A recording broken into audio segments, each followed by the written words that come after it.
კიდევ ერთხელ მოგესალმებით, უყურებთ ქრონიკას 9-ზე. დღეს პარლამენტში დროებითი საგამოძიებო კომისიის ხდომაზე ირაკლი რუხაძეს მოусმენენ, რომელიც ნაცმოძრაობის დროს ბიზნესს ეწოლის მედიისა და გამოხატვის თავისუფლების შელახვისა და ადამიანის უფლებების დარღვევის ფაქტებთან დაკავშირებით ისაუბრებს. მთავარი საკითხი იმედის დარბევა იქნება.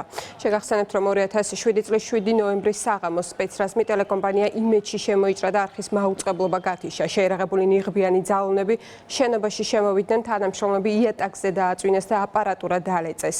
ამ ყველაფერს წინ უძღოდა მაშინდელი მაღალჩინოსნების განცხადებები. დარბევის და ტელეიმედის ხელში ჩაგდების შემდეგ იყო რამდენიმე თვიანი პაუზა.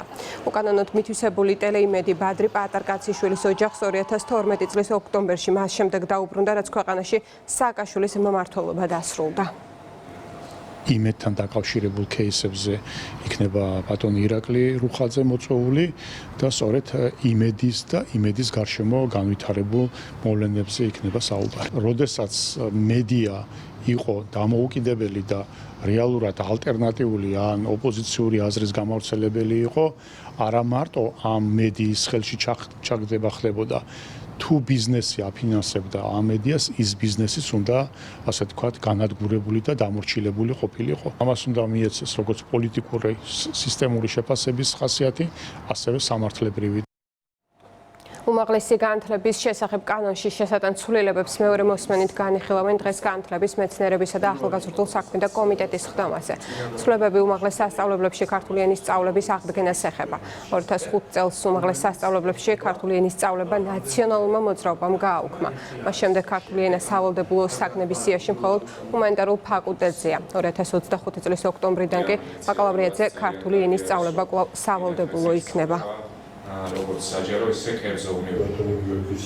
როგორც ყველაფერს ქართულს ნაციონალური მოძრაობა ებრძოდა ქართულ ენას, იმ საფუძველთა საფუძველს ჩვენი ეთნიკური იდენტობის და ხდებოდა მისი ესე სისტემატიური და ნაბიჯი განდევნა ჩვენი ცხოვრების არეალებიდან. ჩვენ რა თქმა უნდა ვაბრუნებთ ქართული ენის სწავლებას და ყველაფერს გავაკეთებთ იმისთვის, რომ ენა, რომელიც კიდევ ერთხელ ვიმეორებ, არის უმნიშვნელოვანესი პლაცდარმი და საფუძველი ქართული ეთნოსისა, იყოს შესწავლილი და იყოს მისი სწავლება ძალიან აქტუალური.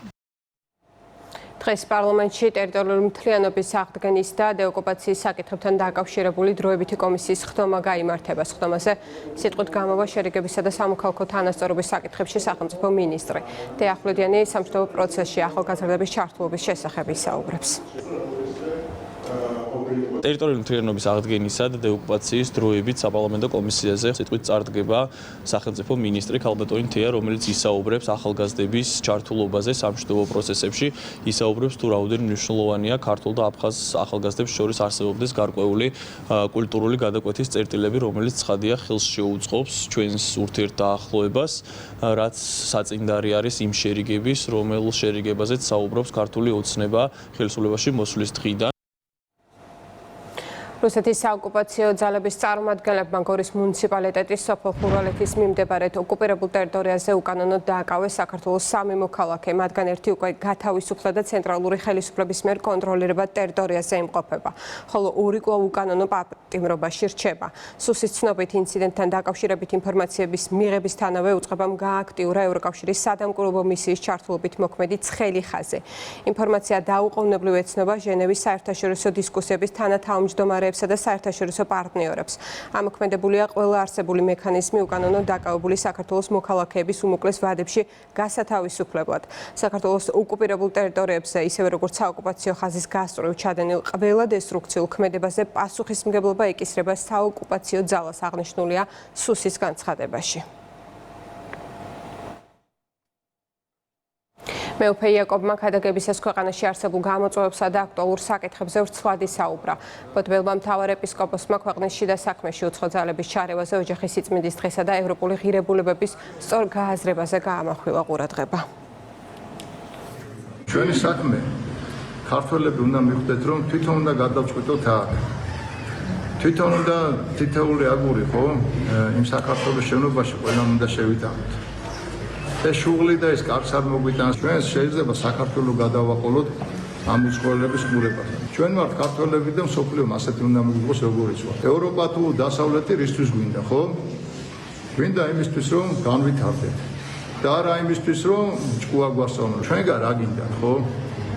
უნდა მეგვიყოთ ისეთები როგორიც ვართ. თქვენმა რატომ უნდა მეიყოს ჩემს ნაცვლად რაღაც გადაწყვეტილება. ჩვენ თვითონ უნდა მოვაგვაროთ ერთმანეთში ეს ყველაფერი.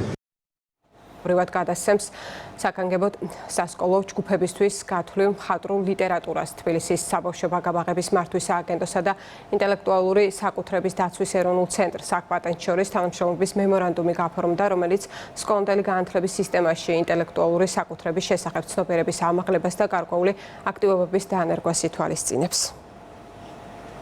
საკპატენტსა და თბილისის ბაღების მართვის სააგენტოს შორის გაფორმდა ურთიერთთანამშრომლობის მემორანდუმი. ჩვენ თანამშრომლობთ იმისთვის, რომ ბაღის ასაკის ბავშვებში განვავითაროთ და ხელი შეუწყოთ შემოქმედებითი უნარჩვევებების, ცნობის მოყვარეობის განვითარებას. ამ ფორმატში თბილისში ყველა ბაღს გადაეცემა ინტელექტუალური საკუთრების თემატიკაზე მომზადებული ძალიან საინტერესო ზღაპრები. მნიშვნელოვან თანამშრომლობას ვიწყებთ საკპატენტთან, რომელიც ორი ძირითადი მიმართულებით გაიშლება. ეს არის სააღზელო ლიტერატურა ჩვენი სასკოლო მზაობის ჯგუფებისთვის და მეორე მიმართულება ეს არის ინტელექტუალური საკითხების შესახებ ცნობიერების ამაღლება ჩვენი პერსონალისთვის, რომლის ფარგლებშიც მოხდება არაერთი ტრენინგის, ვორქშოპის, სიმპოზიუმის ორგანიზება. მწერალთა სახლში კახა სულვაშვილის წიგნების პრეზენტაცია გაიმართა. მწერალმა მკითხველს ახალი რომანი გააცნო სახელწოდებით მთავარი ფერი, ანუ შეიარაღებული სამიზნე.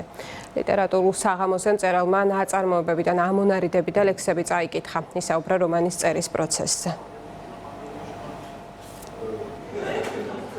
გამოვეცით ერთი წიგნი მთავარი ფერი რომანი და დანარჩენები კიდე სხვა რომანები. ესენი არის ყველასთვის კარგად ცნობილი თბილისის პავილიონზე, როცა ერთად წმინდაში თოვს, ლახტის პრინციპი, სეკუნდანტი, ეს 4 რომანია და პლუს ერთი პოეტური კრებულია კიდე, რომელიც რამდენიმე წლის წინ გამოიცა და ეს ყველა წიგნები რაც მქონდა შემორჩენილი და ახალ წიგნთან ერთად წარმოვადგინეთ დღეს და აგერ შესანიშნავი საღამო გამოგვივიდა, იყო თბილისის შეხვედრა. საქართველოს ტექნიკურ უნივერსიტეტში სტუდენტების აქტიური ცხოვრების მხარდასაჭერად კონცერტი გაიმართა. ღიაცის ქვეშ მსმენელის წინაშე წარდგნენ საუნივერსიტეტო შემოქმედებითი გაერთიანება Music Art House და საუნივერსიტეტო მუსიკალური ჯგუფი მარე. როგორც აღინიშნა, მსგავს საღამოებს სტუდენტებისთვის დიდი როლი აქვთ. საღამო იყო დაუვიწყარი თავისი ემოციებით, თავისი განწყობით, გემოვნებიანი მუსიკა იყო, ხალხისგანაც მივიღეთ ის მუხტი, რაცაც ველოდით.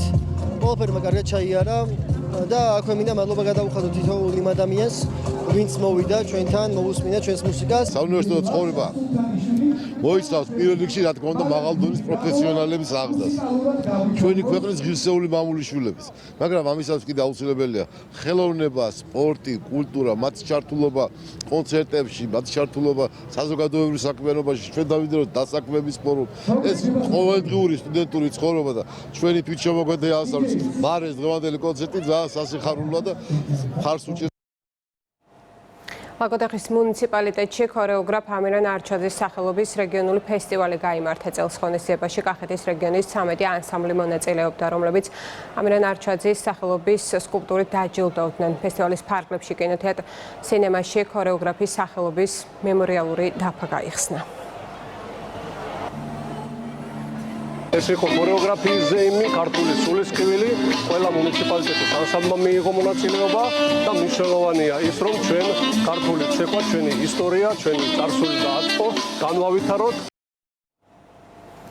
გარემოს ეროვნული სააგენტოს ცნობით, საქართველოს უმეტეს რეგიონში ხანმოკლე წვიმა და ელჭექია მოსალოდნელი. აღმოსავლეთ საქართველოში სინოპტიკოსები ქარს პროგნოზირებენ, მიუხედავად იმისა, რომ დედაქალაქშიც ახლა ქარია, დღეს და მომდევნო 2 დღის განმავლობაში უნალექო ამინდი იქნება.